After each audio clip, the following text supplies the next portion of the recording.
बिस्मिल्लाहिर्रहमानिर्रहीम। अस्सलामुअलैकुम। आप देख रहे हैं डीडीपी एनालिटिका।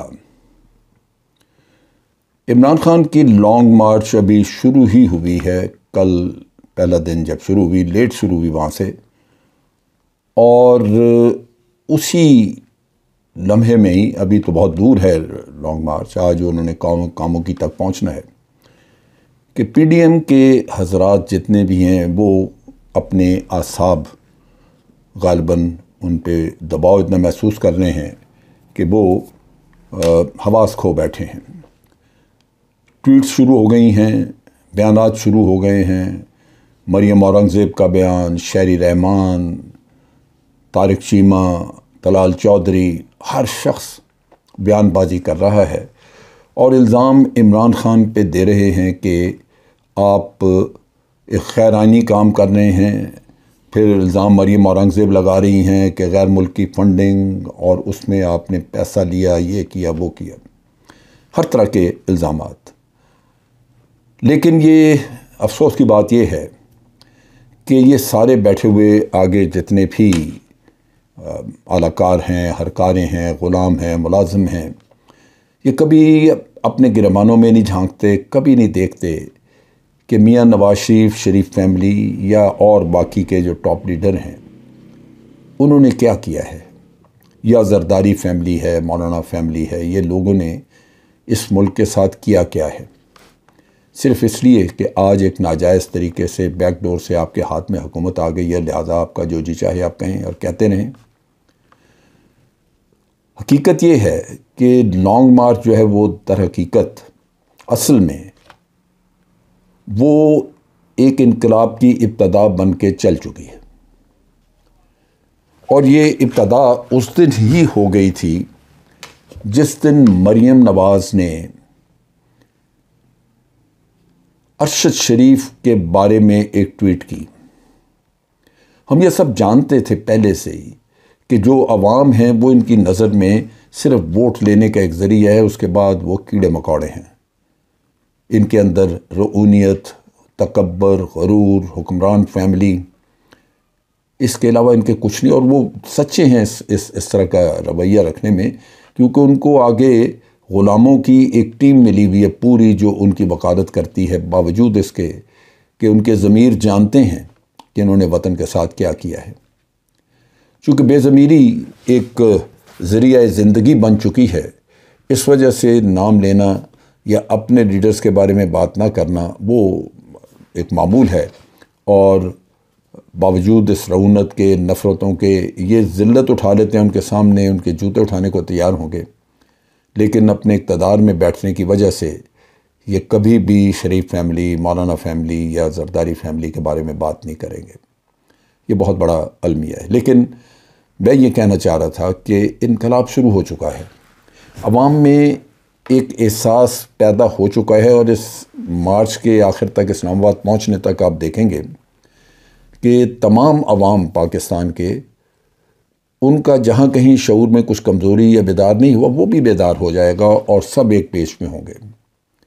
वो एक ट्वीट ने लोगों को इनकी असलियत और जहनियत खोल के सामने रख दी। जो इस ट्वीट ने एक इम्पैक्ट किया वो ये था कि उसने एक इनके जहनियत को ज़ाहिर कर दिया। वो वापस लेनी पड़ी, माफ़ी मांगनी पड़ी, लेकिन अवाम इन चीज़ों को भूलते नहीं, क्योंकि जहनियत जब आपको सामने आ जाए, नज़र आ जाए, तो वक्ती तौर पे आप पर्दा डाल लें, ठीक है, लेकिन जहनियत तो जहनियत है, वो तो किसी वक्त भी उभरेगी। लिहाजा पहली चीज़ तो मैं ये कहना चाह रहा था कि एक इनकलाब, उसकी इब्तदा हो चुकी है, अब जो जी चाहे ये करें, वो रुकता नहीं है। दूसरी जो मैं दो एक बातें करनी चाह रहा था जो बहुत अहम हैं, आज भी सुप्रीम कोर्ट के अहकामात के बावजूद और इमरान खान की यकीन दहानियों के बावजूद कि वो रेड जोन में नहीं जाएंगे और एक पुरअमन एहतजाज होगा, हुकूमत ने फिर एक शैतानियत का काम किया और रेड जोन की हदूद जो है वो 0 पॉइंट तक बढ़ा दी। अब कल को ये वहाँ से उठा के रावलपिंडी की हदूद तक सब जगह ले आए तो ये इस्लामाबाद किसी के बाप का नहीं है। रेड जोन हम सब जानते थे। आपके इन हरबों से लाजमन फसाद पैदा होगा, क्योंकि पीटीआई के वर्कर तो उसी रेड जोन को जानते हैं जो ओरिजिनल एक्चुअल रेड जोन है। अब अगर वो क्रेनें ला के वही कंटेनर्स हटाएं तो फिर फसाद पैदा होगा। जब आप नाजायज रुकावटें खड़ी करने की कोशिश करेंगे तो क्या उससे अमन आएगा? मैं बार बार कहता हूं कि राना सनाउल्लाह ये सीधे ज़हन का आदमी नहीं है।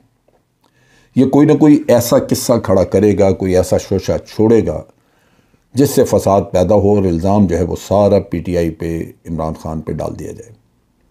आज भी जो बयानात इनके इस लॉन्ग मार्च के शुरू होने के बाद, मरियम औरंगज़ेब का बयान देख लीजिए, उनके ट्वीट्स देख लें, शहरी रहमान के देख लें, सिर्फ नफ़रत, झूठे इल्ज़ामात।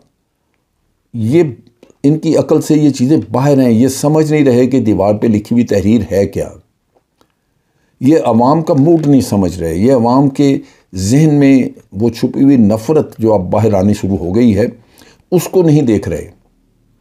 ये अभी भी तिनकों का सहारा ले रहे हैं, अभी भी ऐसे हीले बहाने और इस तरह के बयानात। अवाम नहीं गुमराह होंगे, अभी सिर्फ फसाद पैदा होगा। इससे डर ये है कि खून खराबा होगा। दूसरी लास्ट चीज़, जो तीसरा पॉइंट मैं कहना चाह रहा था, वो ये है कि अरशद शरीफ की शहादत की आड़ में हुकूमत ये कोशिश कर रही है कि इसका मलबा इमरान खान पे और ARY के सलमान इकबाल पे डाल दिया जाए। इमरान खान का तो सबको पता है और उसकी पार्टी उसको सपोर्ट कर रही है। उसके पाकिस्तान के अवाम, सवाल ही पैदा नहीं होता कि इनकी इन शरअंगेजियों पे गुमराह हों। इनको सबको पता है कि असल कातिल कौन है और वक्त साबित कर भी देगा, ये कोई ऐसी बात नहीं है। लेकिन इस तरह का झूठ बोलना और इल्ज़ाम तराशी, ये असल गुनाह से भी बड़ा गुनाह है। किसी को कत्ल कर दिया, मार दिया, और उसके बाद फिर आप बेगुनाहों पे इल्ज़ाम लगाएं, वो उससे भी बड़ा है। सलमान इकबाल, मैं उसे कभी मिला नहीं, लेकिन मैं उसकी खिदमात का मोतरफ़ ज़रूर हूँ।